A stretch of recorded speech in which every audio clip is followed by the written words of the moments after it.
إن الحمد لله نحمده ونستعينه ونستغفره ونعوذ بالله من شرور أنفسنا وسيئات أعمالنا من يهده الله فلا مضل له ومن يضلل فلا هادي له أشهد أن لا إله إلا الله وأشهد أن محمدا عبده ورسوله اللهم صل وسلم وبارك على نبينا محمد وعلى آله وصحبه ومن اتبع بهداه إلى يوم القيامة وبعد.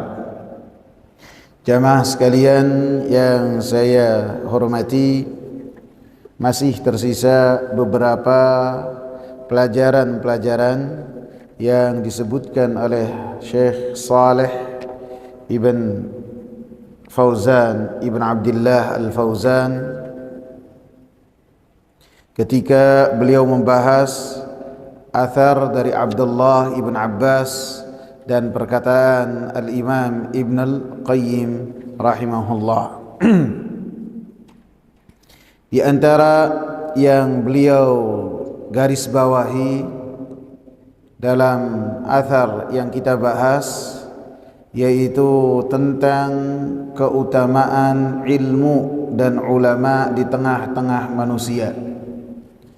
Karena di dalam athar yang disebutkan oleh Abdullah ibn Abbas yang berkaitan dengan langkah-langkah syaitan untuk menggoda dan menyesatkan manusia sebelum zamannya Nabi Nuh alaihi salam, sehingga mereka melakukan kesyirikan yang pertama kali di muka bumi, yaitu setelah dibangunkan untuk orang-orang saleh tersebut di kubur-kubur mereka, patung-patung, dan diberikan nama dengan nama-nama mereka dalam maksud supaya apa?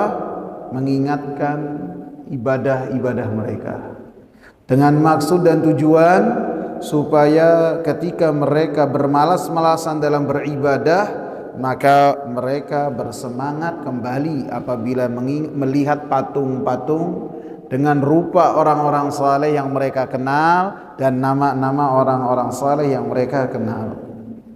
Sehingga dikatakan oleh Imam Abdullah ibn Abbas, walam tu'bad, pada saat itu belum disembah, hatta idza halaka ulaik, sampai generasi pertama itu berlalu, wa nusiyal ilmu, kemudian ilmu sudah mulai ditinggalkan, ilmu sudah mulai dilupakan. Maka pada saat itulah ubidat, berhala-berhala tersebut, patung-patung tersebut kemudian disembah oleh manusia pada zaman setelahnya. Sehingga dikatakan oleh Imam Syekh Saleh Fauzan hafizahullah, maka dari athar ini sangat jelas sekali keutamaan keberadaan ilmu dan para ulama di tengah-tengah manusia. Sehingga ketika ulama itu tidak ada, dai tidak ada, ilmu ditinggalkan, maka mudaratnya sangat besar sekali. Sehingga syaitan dalam athar Abdullah ibn Abbas ini tidaklah berani untuk mendakwahkan kepada kesyirikan ketika ada ilmu, ketika ada para ulama, sehingga mereka hanyalah berani untuk menyeru kepada manusia supaya manusia melakukan kesyirikan kepada Allah ketika ilmu ditinggalkan dan dengan kematian para ulama. Sehingga ini menunjukkan ketika ilmu disebar dan adanya para ulama itu, di dalamnya ada kebaikan yang sangat banyak sekali. Dan ketika hilangnya para ulama, wafatnya para ulama, maka di dalamnya ada kejelekan-kejelekan yang sangat besar. Di antaranya ilmu dicabut oleh Allah Subhanahu wa taala. Ilmu diangkat oleh Allah Subhanahu wa taala. Innallaha la yaqbidul ilma intiza'an yaqbiduhu. Sesungguhnya Allah Subhanahu wa taala, kata Rasulullah sallallahu alaihi wasallam, tidak mencabut ilmu itu langsung dalam satu waktu. Tidak.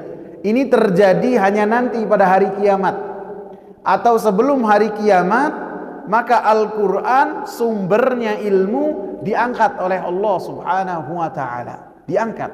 Ketika manusia tidak ada yang membaca Al-Qur'an, ketika manusia tidak ada yang bertakbir, ketika manusia tidak ada yang mereka sujud ruku kepada Allah Subhanahu wa taala, maka Al-Qur'an diangkat, sumber ilmu diangkat oleh Allah Subhanahu wa taala dalam satu waktu.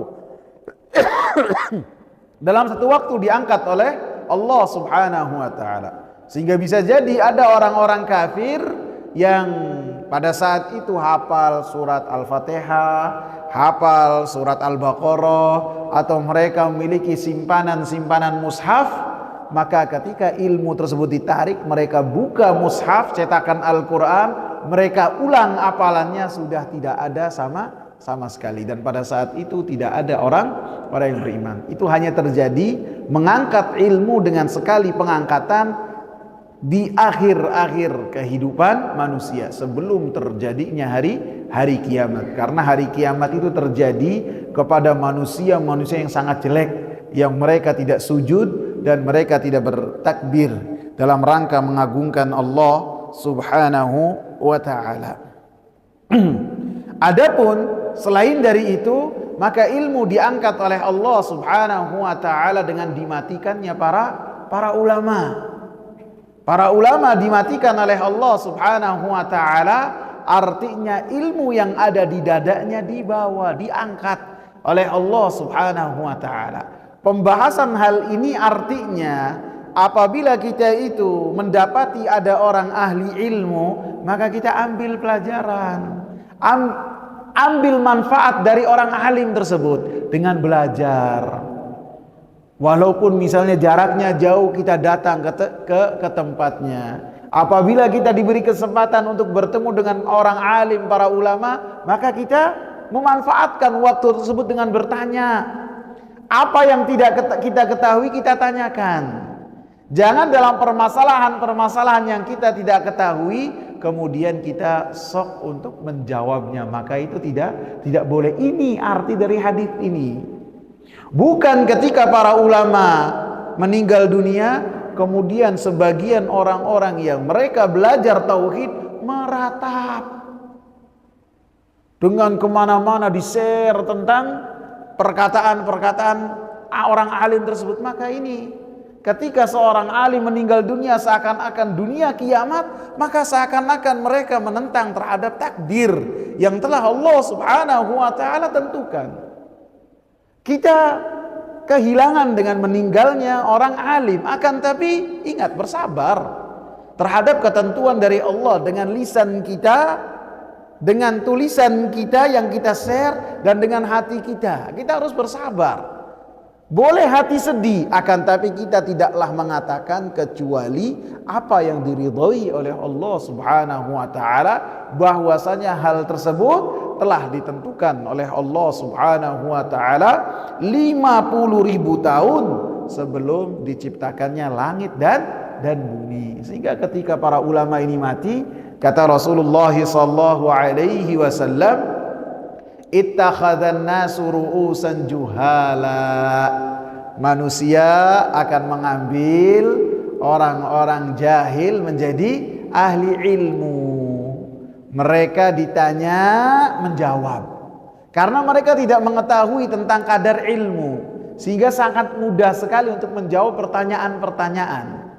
Walaupun dia tidak tahu dalil, tidak tahu itu landasan dari Al-Quran dan As-Sunnah, dia berani menjawab. Ini banyak dari sebagian orang melakukan hal ini.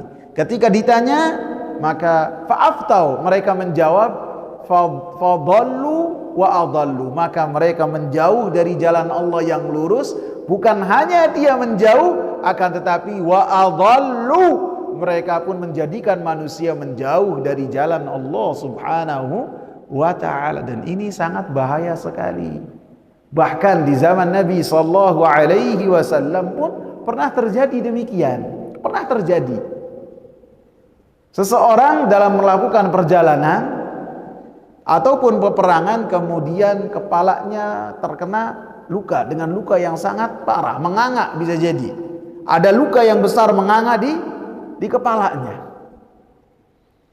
Dan Allah Subhanahu wa ta'ala tentukan yang sakit ini di malam harinya janabah. Bisa jadi mimpi basah. Kemudian dia bertanya kepada orang-orang yang bersama dengan dia, apa yang harus saya lakukan? Apakah boleh untuk saya untuk bertayamum? Sebagian orang mengatakan ini para sahabat, karena para sahabat itu bertingkat. Ada di antara mereka para ulama, ada di antara mereka yang bukan para ulama, walaupun semuanya diridhoi oleh Allah Subhanahu wa ta'ala. Kayak Khalid bin Walid, seperti Khalid bin Walid, beliau adalah kesatria yang hidupnya di tengah medan perang, tidak pernah meriwayatkan satu hadis pun. Beda. Maka sebagian mengatakan kami tidak mendapati rukhsah, keringanan untuk engkau untuk tayamum, karena syarat dari tayamum itu apabila tidak ada air, sedangkan kita air berlimpah.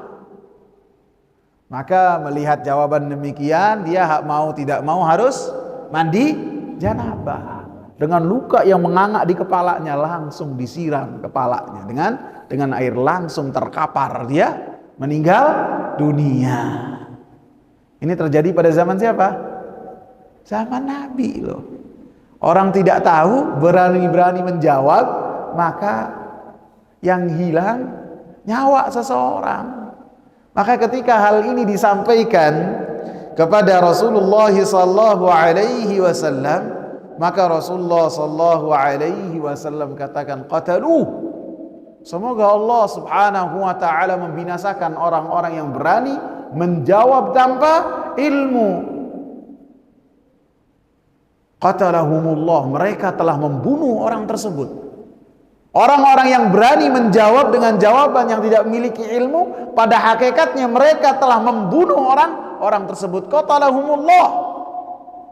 Semoga Allah Subhanahu wa ta'ala memberikan hukuman kepada mereka. Kemudian Rasulullah katakan, ala sa'alu idza lam ya'lamu, tidaklah mereka bertanya apabila tidak mengetahui. Kita ditanya, kemudian ketika ditanya kita tidak tahu jawabannya, jangan kita sok-sok untuk menjawab. Jangan. Apabila kita tidak tahu, katakan kita tidak tahu. Jangan gengsi, jangan tidak mau kalah, jangan seakan-akan pertanyaan tersebut adalah tebak-tebakan. Bukan. Semua jawaban yang kita tujukan untuk pertanyaan yang sampai kepada kita, ingat, kita mewakili Allah Subhanahu wa ta'ala di hadapan manusia, bahwasanya hukum Allah di muka bumi demikian dan demikian dan demikian, dan setiap pernyataan dan jawaban yang kita berikan kepada penanya akan kita tanggung jawabkan di hadapan Allah Subhanahu wa ta'ala. Ini berlaku semua buat para ustadz, berlaku juga untuk ulama, dan berlaku juga untuk para orang-orang yang hadir di majelis ta'lim. Jangan mudah-mudah untuk menjawab pertanyaan. Apabila tidak tahu, jangan kita gengsi, kita katakan saya tidak tahu. Disebutkan Al-Imam Malik ditanya dengan 40 pertanyaan, beliau hanya jawab 4 saja. 4. Padahal penanyanya itu datangnya dari Spanyol, atau datang dari ujung Afrika, dari Maroko. Datang dia ke kota Madinah, menanyakan 40 pertanyaan. Ketika ditanya dengan pertanyaan demikian, beliau hanya jawabnya 4. Sisanya beliau mengatakan la adri, la adri, la adri, la adri. Saya tidak tahu. Bengong orangnya. Ini benar Imam Malik nih. Benar ini Imam Malik. Itu menunjukkan bahwasanya orang makin berilmu, makin takut untuk menjawab pertanyaan yang ditujukan. Kemudian Rasulullah katakan fa innama syifa'ul 'ayyi as-su'al. Maka sesungguhnya penawar untuk kebodohan adalah dengan bertanya. Bertanya kepada ahli ilmu, fas'alu ahlal dzikri in kuntum la ta'lamun. Bertanyalah kepada orang-orang yang berilmu apabila kalian tidak mengetahui. Kemudian pelajaran yang ketujuh, fihi tahdzir min makri syaitan. Di dalam athar ini disebutkan tentang kita harus waspada terhadap makar dari syaitan. Karena syaitan termasuk apa yang dia lakukan adalah menampakkan perbuatan yang jelek, seakan-akan perbuatan yang jelek itu adalah perbuatan yang bagus, yang baik. Baik itu dengan diganti namanya ataupun manusia dibisikkan oleh syaitan bahwasanya hal-hal yang jelek itu dikemas dengan ini adalah hak asasi manusia. Ini adalah kebebasan berpendapat. Sehingga suatu hal yang mungkar, suatu hal yang jelek dari syariat, seakan-akan dari hukum-hukum yang dikatakan oleh syariat bahwasanya hal tersebut adalah perkara yang jelek, dikatakan itu adalah kebebasan berpendapat. Dan ini adalah tipu daya syaitan, sehingga menjadikan manusia terpedaya untuk melakukan perbuatan yang perbuatan tersebut telah dinyatakan oleh Al-Quran dan As-Sunnah sebagai perbuatan yang jelek. Allah Subhanahu wa ta'ala katakan dalam surat Saba, wa zayyana lahumusy syaitanu wajadtuha wa qaumaha yasjuduna lisyamsi min dunillah. Saya dapati raja tersebut atau ratu tersebut dan kaumnya, mereka sujud kepada matahari dan sujud kepada selain Allah. Wa zayyana lahumusy syaitanu a'malahum, dan syaitan menghiasi amalan-amalan mereka dengan menyatakan bahwasanya amalan-amalan mereka itu adalah amalan-amalan yang bagus. Fasaddahum 'anis sabil fahum la yahtadun. Sehingga ratu yang ada di Yaman, Ratu Saba ini dan kaumnya terhalang atau dihalangi oleh syaitan untuk menempuh jalan yang lurus, sedangkan mereka tidak berada di atas hidayahnya Allah Subhanahu wa ta'ala. Dan ini termasuk dari jejak langkah-langkah syaitan yang harus kita waspadai, yaitu menjadikan suatu hal yang jelek dikemas dengan kemasan yang seakan-akan adalah suatu hal yang baik. Kemudian disebutkan juga bahwasanya syaitan ini senantiasa melakukan dan merayu manusia dengan sangat bertadarruj, sangat pelan-pelan sekali, tidak terburu-buru, dan ketika melakukannya dengan bertahap, satu langkah demi satu langkah sesuai rencana mereka. Jadi syaitan ini harus kita ketahui memiliki rencana jangka panjang dan memiliki rencana jangka pendek. Jangka panjangnya mereka memiliki targetnya apa? Sehingga targetnya itu apa? Dari kelemahan-kelemahan manusia yang mereka diperintahkan oleh iblis untuk mengganggu, maka mereka mengetahuinya, sehingga ada target-target yang mereka targetkan. Dan setiap langkah tersebut adalah menggoda manusia selangkah demi selangkah. Sehingga antum bayangkan iblis itu dengan antek-anteknya setiap hari evaluasi. Apa saja yang dilakukan, apa yang kamu lakukan, dan sebutkan singgasana iblis tersebut di lautan. Nggak tahu laut mana, tidak ada dalil karena ini perkara yang gaib. Apakah laut selatan, laut utara, atau laut mana, nggak ada yang tahu. Karena ini perkara yang gaib. Melakukan evaluasi. Sampai disebutkan, saya melakukan ini dan itu, saya goda si anak ini sampai membangkang kepada ayahnya, atau si suami melakukan ini dan itu, terus dievaluasi terus.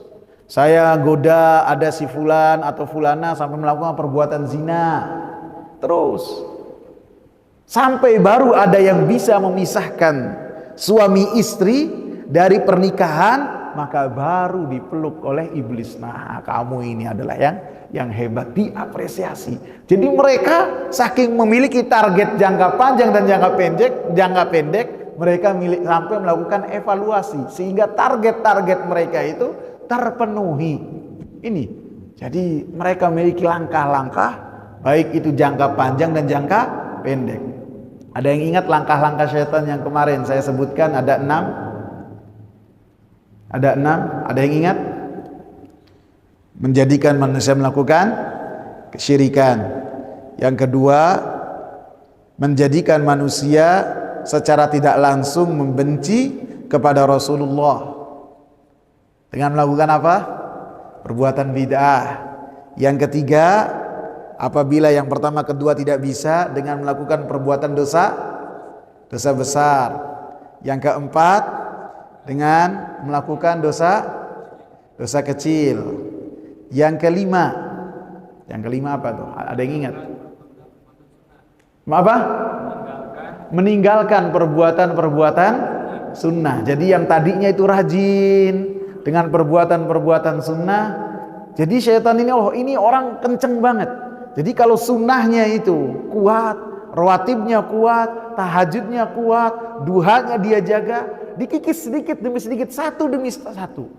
Yang paling mudah dulu duha. Namanya duha itu sholatul awwabin. Sholatnya orang-orang yang kembali kepada Allah. Karena sebagian besar manusia di waktu duha itu lagi sibuk dengan dunia, lagi sibuk. Ada yang olahraga, ada yang lagi dinas, ada yang lagi di toko. Di antara waktu duha ini, dari jam berapa? Jam 7 sampai sebelum dikumandangkannya azan zuhur. Ini waktu manusia sibuk dengan dunia. Sehingga ketika sebagian orang menyempatkan sholat 2 rakaat, maka itu adalah sholatul awwabin, sholatnya orang-orang yang kembali kepada Allah, sehingga dilalaikan. Kemudian setelahnya tahajud, yang tadinya mampu menjaga 3 rakaat setiap malam, ataupun yang tadinya mampu melaksanakan 11 rakaat dalam semalam, diiringi dengan tangisan-tangisan dia kepada Allah dengan bertaubat, dengan membaca surat-surat yang panjang, sudah dikikis sedikit demi sedikit. Tadinya 11 rakaat berubah menjadi 3. Dari 3 kemudian kelewat. Jadi sedikit demi sedikit, sehingga kemudian sunnah-sunnah tersebut terlalaikan. Kalau sudah sunnah-sunnah terlalaikan, diseret ke dosa-dosa kecil. Terus yang berikutnya apa tuh? Ya, jadi dalam satu waktu dia melaksanakan perbuatan yang mafdul dan meninggalkan perbuatan yang afdol. Jadi selangkah demi selangkah. Dan yang seperti saya sebutkan dulu dalam kajian yang kemarin, syaitan ini melihat ketika seorang itu memiliki keikhlasan kepada Allah Subhanahu wa taala dalam hatinya, ia lengserkan, ia jauhkan amalan-amalan lahirnya dari mutabaah kepada Rasulullah sallallahu alaihi wasallam, sehingga hatinya ikhlas, akan tetapi perbuatannya bid'ah dan khurafat. Sebaliknya ketika seorang itu secara lahiriahnya dia itu adalah orang-orang yang menjaga amalannya supaya tidak berbuat bid'ah, menjaga senantiasa di atas apa yang telah dicontohkan oleh Rasulullah, maka hatinya dicabang-cabangkan sehingga riya, sum'ah dan amalan-amalan hati yang lain yang akan merusak amalan dia. Dan inilah yang dikatakan untuk kita waspada terhadap langkah-langkah dan apa yang dilakukan oleh syaitan. Dan dikatakan oleh Syekh Shalih Fauzan hafizahullah, dan kita waspada terhadap tipu daya syaitan bukan hanya terhadap syaitan dari bangsa jin, akan tetapi kita pun harus waspada dari syaitan dari bangsa manusia, karena mereka juga syaitan dari bangsa manusia, mereka melakukan perbuatan yang sama untuk menghiasi perkara-perkara yang jelek seakan-akan menjadi amalan-amalan yang diterima dan dianggap baik oleh manusia, sehingga mereka adalah dai-dai yang jelek dan dai-dai menjerumuskan manusia kepada kekejian dan kemaksiatan. Jadi dai itu ada banyak. Ada dai yang mengingatkan manusia supaya mereka berada di jalan Allah Subhanahu wa taala. Ada juga dai walaupun mereka tidak mengatakan dirinya dai, yang dai tersebut menyeret manusia, menyuruh manusia, menggemarkan manusia untuk mereka melakukan perbuatan keji dan perbuatan mungkar, dengan mengatakan bahwasanya itu adalah hal yang lumrah. Ini sudah zamannya berbeda, bukan zaman yang lampau, beda sekarang. Dengan mengatakan ini adalah modernisasi, ini adalah perkembangan zaman, akan tapi pada hakikatnya memerintahkan manusia, lebih-lebih anak yang baru besar, untuk mereka melakukan kemaksiatan kepada Allah Subhanahu wa taala. Sehingga dikatakan oleh Al-Imam Syekh Shalih Fauzan hafizahullah, fa yamkuruna bil ummatil islamiyah mithla ma yamkuru syaitan. Maka syaitan-syaitan dari bangsa manusia, mereka berbuat makar kepada kaum muslimin serupa dengan apa yang telah dilakukan perbuatan makarnya oleh syaitan dari bangsa jin. Karena Allah Subhanahu wa taala mengatakan dalam surat Al-An'am ayat 112, syayatinal insi wal jinni yuhi ba'duhum ila ba'din zukhrufal qawli ghurura. Syaitan-syaitan dari bangsa manusia, syaitan-syaitan dari bangsa jin, sebagian dari mereka mewahyukan kepada yang lain zukhrufal qawli, perkataan-perkataan yang diperindah, perkataan-perkataan batil yang menjadikan perbuatan-perbuatan mungkar itu seakan-akan indah, ghurura, untuk menggoda manusia, untuk menipu manusia. Sehingga apabila duat tusyayatin, dai-dainya syaitan, mereka senantiasa bergerak untuk mengingatkan manusia untuk senantiasa berbuat kemaksiatan dan kekejian, maka duatul haq, para dai-dai kebenaran pun haruslah lebih rajin lagi, lebih giat lagi untuk mengingatkan manusia untuk mereka melakukan perbuatan yang ma'ruf dan menjauh dari perbuatan yang munkar. Kita awali dari diri-diri kita dan dari rumah-rumah kita. Qu anfusakum wa ahlikum nara. Sehingga apabila kebatilan mereka memiliki pergerakan yang besar dan kebaikan dan al-haq memiliki pergerakan yang sama, diiringi dengan ilmu, diiringi dengan iman, maka Allah katakan ja'al haqq wa zahaqal batil. Apabila ilmu datang, diamalkan dan disebar, maka pastinya kebatilan akan sirna dan kebatilan akan lemah. Sebaliknya, ketika ilmu ditinggal, amal saleh dijauhi, maka pada saat itu juga di waktu yang sama kemungkaran, kekejian, khurafat, bid'ah, kesyirikan akan merebak di tempat yang jauh dari ilmu dan jauh dari para duatul haq. Pelajaran yang ke-8. Di dalam permasalahan ini beliau katakan ada dalil yang sangat jelas sekali terhadap haramnya berlebih-lebihan hulu kepada kuburnya orang-orang saleh. Karena Al-Imam Ibnul Qayyim rahimahullah beliau mengatakan lamma matu akafu ala kuburihim. Mereka ketika orang-orang saleh tersebut mati, akafu ala kuburihim, mereka berdiam diri di kubur-kubur mereka. Maka beliau katakan di dalam ungkapan Ibnul Qayyim ini ada peringatan yang sangat keras untuk kita tidaklah berlebih-lebihan terhadap kubur orang-orang saleh, baik itu dengan berdiam diri di kubur tersebut, bersemedi di kubur tersebut, merenung di kubur tersebut, maka itu tidak boleh. Dibolehkan kita datang ke pemakaman untuk apa? Ziarah. Dengan datang ke pemakaman, kita berdoa secara menyeluruh kepada orang-orang yang ada dan dimakamkan di tempat tersebut. Kemudian kita ingat bahwasanya sekarang kita berada di atas tanah. Maka orang-orang yang kita kenal yang sudah berada di bawah tanah pun nanti kita akan serupa seperti mereka. Jadi dengan kita datang ke kubur bukan untuk kita ini berdiam diri termenung, kemudian mencari wangsit, mencari ilham, mencari petunjuk. Maka itu adalah termasuk perbuatan awal dari kesyirikan kepada Allah Subhanahu wa ta'ala. Tidak boleh untuk dilakukan. Mau mendoakan bisa di rumah, bisa di masjid, bisa di tempat-tempat ketika dan waktu-waktu yang waktu-waktu tersebut doa-doa kita dikabul oleh Allah Subhanahu wa ta'ala lebih besar dari tempat-tempat dan waktu-waktu yang lain. Bisa.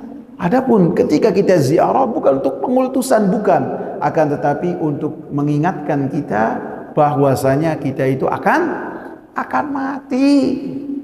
Sehingga kita sekarang pakai baju, kita tidak tahu baju yang kita pakai ini kita lepas dengan jari kita lagi ataukah gunting orang yang akan mengafani kita. Benar gak? Ketika kita pakai baju, siapa yang menjamin kita akan melepas dengan jari kita lagi? Nggak ada yang menjamin. Bisa jadi yang akan melepasnya adalah gunting dari orang yang akan mengafani kita, karena tidak bisa dibuka lagi, susah, ngerepotin, digunting sampai sobek, sampai bisa dilepas baru dikemas dengan kain kafan. Nggak ada yang menjamin. Jadi dengan kita ziarah, ingat nih kita akan mati. Jadi adapun untuk lebih dari itu, berdiam diri, merenung, mencari petunjuk hidayah, maka itu termasuk dari perbuatan yang berlebih-lebihan dan hulu kepada kubur orang-orang saleh. Lebih-lebih juga ketika yang berkaitan dengan membangun di semen, di keramik, maka ini termasuk dari perbuatan hulu yang kita harus menjauh darinya. Lebih-lebih Nabi SAW melarang hal tersebut, dilarang. Nabi SAW melarang untuk menjadikan satu kuburan itu lebih menonjol dari yang lainnya, baik itu dengan cat ataupun dengan di keramik, di semen, ataupun dibangun di atasnya kubah. Maka ini akan menjadikan orang-orang awam terpedaya. Oh, ini kubur ini diperlakukan secara khusus, ini menunjukkan ada kekeramatan yang tidak dimiliki oleh kubur-kubur yang lain. Ini godaan. Sehingga termasuk wasiat Nabi SAW kepada Ali bin Abi Thalib radhiyallahu anhu, la tada' qabran musyrifan illa sawaitahu. Tidaklah engkau dapati kubur yang kubur tersebut menonjol beda dengan yang lainnya, kecuali engkau harus ratakan. Kubur bisa jadi tumpukan, kuburnya itu lebih besar dari yang lain. Kata Ali, kata Rasulullah kepada Ali, harus kau ratakan. Kubur yang bisa jadi di semen, kemudian dipermanen, harus dihilangkan. Sehingga rata dengan tanah, dengan berjalannya waktu. Yang penting dikasih tanda saja, ini adalah kubur. Bisa dengan dua patok, bisa dengan satu patok, sehingga orang yang lewat tahu ini adalah kubur dari orang Islam. Sehingga dihormati orang Islam itu baik ketika kita bertemu ataupun ketika orangnya sudah berada di dalam kubur. Tidak lebih dari itu. Tidak dikasih nama, tidak dikasih tempat lahir, kapan meninggal, tidak ada faedahnya. Karena itu semua akan menjadikan orang akan hulu kepada kubur tersebut. Sehingga diingatkan bahwasanya yang berkaitan dengan kubur ini Nabi sallallahu alaihi wasallam sangat memperhatikannya dengan seksama dan senantiasa memberikan peringatan yang sangat keras kepada para sahabat untuk waspada terhadap kubur ini. Nabi sallallahu alaihi wasallam melarang kubur dijadikan tempat sholat. Dilarang seseorang sholat menghadap ke kubur. Rasulullah sallallahu alaihi wasallam mengatakan, la tusallu ilal kubur, janganlah kalian sholat menghadap kubur. Harus diingatkan. Baik itu ketika dikubur, kemudian dibangun di atasnya masjid, maka kita tidak boleh sholat di dalam masjid tersebut. Allahumma kecuali kalau darurat. Waktu mau habis, kalau cari masjid yang lain, waktunya tidak bisa dikejar, itu baru bisa. Atau cari tempat tanah lapang yang lain, mau sholat baru bisa meninggalkan masjid tersebut. Ataupun sebaliknya, ada masjid kemudian dimasukkan ke dalamnya orang dan ditanamkan orang yang mati di dalamnya, maka ini pun masjidnya tidak bisa dijadikan untuk sholat. Karena Rasulullah katakan, la tusallu ilal kubur. Bahkan Rasulullah sallallahu alaihi wasallam mengatakan, la'anallahu zairatil kubur. Allah melaknat perempuan-perempuan yang berziarah kepada kubur. Karena perempuan itu ketika berziarah ke kubur tidak bisa mengendalikan hatinya, sehingga bisa meratap, bisa mengatakan perkataan-perkataan yang menunjukkan dia tidak ridha terhadap ketentuan Allah Subhanahu wa taala. Wal muttakhidina 'alaiha al masajid was suruj, dan Nabi Allah Subhanahu wa taala melaknat orang-orang yang menjadikan kubur-kubur itu sebagai masjid. Ada kubur kemudian dibangun di atasnya masjid, ataupun dijadikan kubur itu masjid, artinya ketika sholatnya di kubur, ketika ngajinya di satu kuburan. Maka ini termasuk amalan-amalan yang dilaknat pelakunya oleh Allah Subhanahu wa ta'ala. Wassuruj, dan tidak boleh diterangi, sehingga termasuk amalan-amalan yang harusnya seseorang meninggalkan hal tersebut, karena itu semua akan menjerumuskan pelakunya ke dalam kesyirikan kepada Allah Subhanahu wa ta'ala.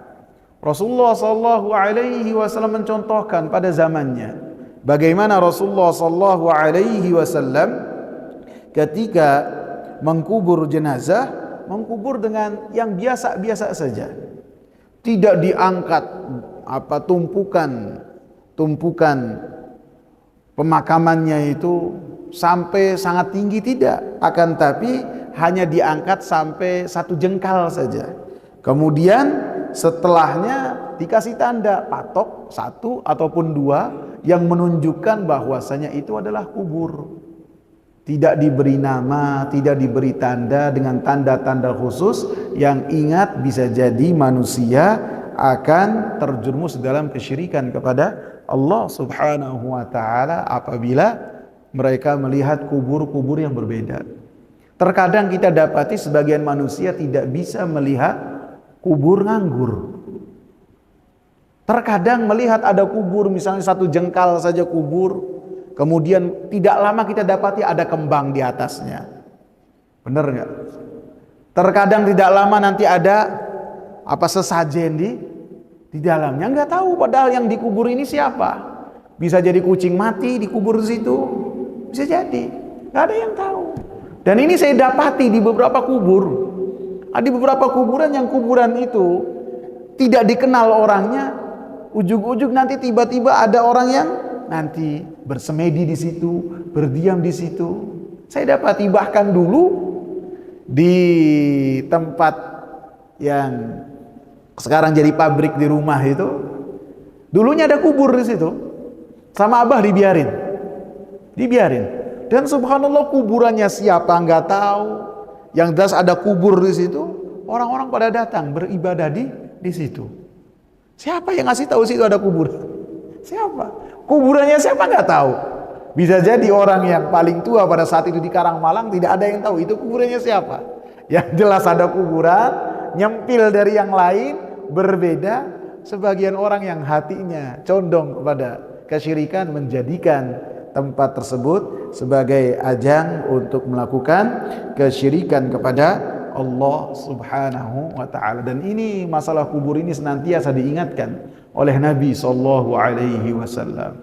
Bagaimana kubur orang saleh dijadikan tempat ibadah. Antum bayangkan Nabi sallallahu alaihi wasallam di akhir hayatnya ketika dalam kepayahan yang sangat payah sekali dan kepala beliau berada di lengannya Aisyah radhiyallahu anha, Ummu Salamah dan Ummu Habibah menceritakan tentang pengalaman keduanya ketika sampai di Habasyah, Ethiopia. Mereka keduanya pernah hijrah ke Ethiopia, ke Habasyah. Di sana ada seorang raja yang beragama Nasrani yang sangat adil, yang mereka akhirnya terlindungi di Habasyah tersebut. Kemudian mereka menceritakan kepada di antara mereka saja, bertiga saja, Ummu Salamah, Ummu Habibah dan Aisyah bercerita. Ummu Salamah dan Ummu Habibah menceritakan tentang gereja yang mereka lihat di Habasyah.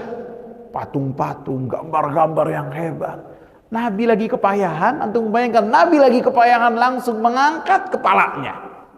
Itu kalau tidak 3 hari sebelum Nabi wafat, 5 hari sebelum Nabi wafat, mengangkat kepalanya. Kemudian Nabi mengatakan ulaika syirarul khalqi indallah. Mereka itu adalah manusia-manusia yang sangat jelek di sisi Allah. Idza mata fihimur rajulus salihu banau ala qabrihi masjidan. Mereka itu apabila ada orang soleh yang mati di tengah-tengah mereka, dianggap kesalehannya, maka mereka langsung menjadikan kuburnya itu sebagai tempat ibadah. Baik tempat ibadah mereka beribadah di kubur tersebut, atau membangun kubah, membangun tempat ibadah di kubur tersebut. Dua-duanya maknanya benar.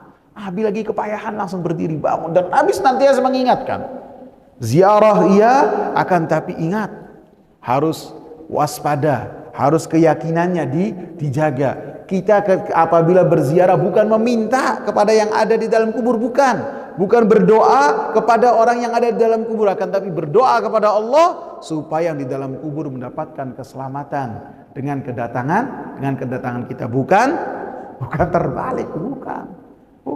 Dan supaya kita ingat akan akhirat.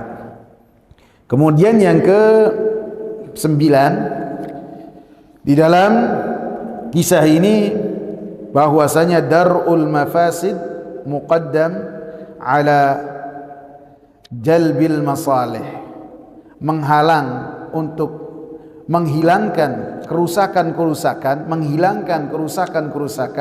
diutamakan daripada untuk mendapatkan kemaslahatan.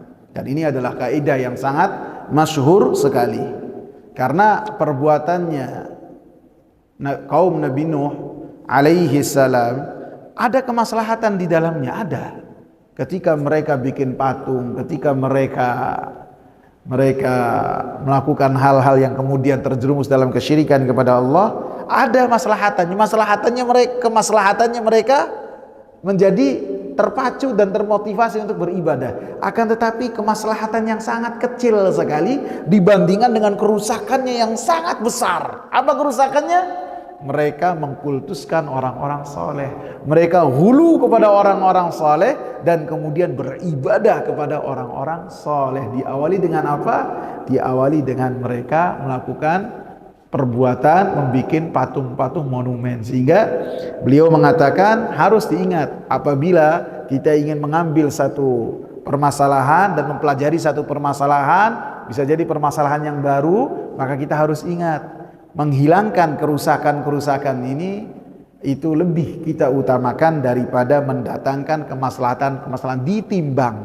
Apabila kemaslahatannya itu lebih besar dan kerusakannya kecil, maka diambil kemaslahatan. Dan apabila kemaslahatannya dan kerusakannya imbang, maka kita hilangkan supaya tidak dapat, kita enyahkan supaya kita tidak mendapatkan kerusakan.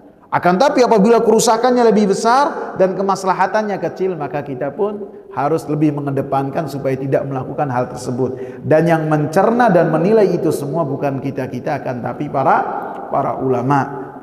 Bahkan sebagian mengatakan bukan hanya para ulama, akan tapi para ulama senior yang untuk menyatakan ini adalah kerusakan dan ini adalah kemaslahatan. Wallahu taala a'lam. Semoga bermanfaat. Subhanakallahumma bihamdika asyhadu an la ilaha illa anta astaghfiruka wa atubu ilaih. Insyaallah malam Jumat akan kita bahas Riyadhus Shalihin dan malam Selasa berikutnya akan kita lanjut kepada Kitabut Tauhid.